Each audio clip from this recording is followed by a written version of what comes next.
Sporočilo današnjega posveta je predvsem tem, da Slovenska ljudska stranka da ni toliko pomembno, da gre za podporo meni kot predsedniku, ampak da je stranka resnično enotna, zmotivirana, polna pozitivne energije, da smo še enkrat malce šli skozi svojo lastno zgodovino, ki je tudi zgodovina slovenske demokracije, skozi vse tisto, kar smo se vsa ta leta iskreno zavzemali v svojem političnem delu in pričakujem, da bomo danes tudi sprejeli dokument, da bo to tudi usmeritev za naše politično delo.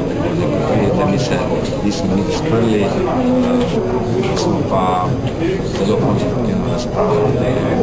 Kakšna je ta nova kronologija, koliko je dovoljeno vplivali na to, što je v vašem branju? Povedati, da glede nekakšno drugačno, kakšna je ta rešitev?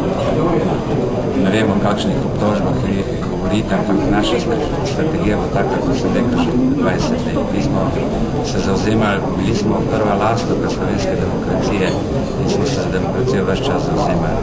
Mi smo bili ves čas proti temu, da se slovensko premoženje razproda in zagovarjamo, tako smo zagovarjali pred 15 leti, tako pred 12 leti, tako zagovarjali tudi danes, da ni potrebno prodajati deležev, ki jih ima država ali pa njeni skladi v nekaterih strateških panogah.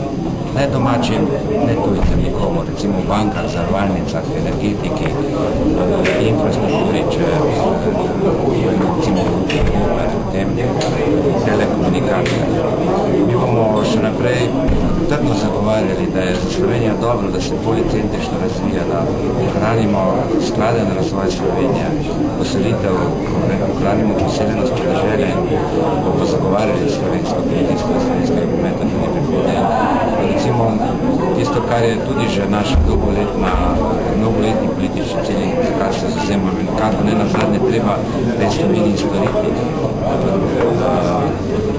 Urediti mejo sosednjo Republiko Hrvaško, ker mi vztrajamo na tem, da velja stanje 25. junija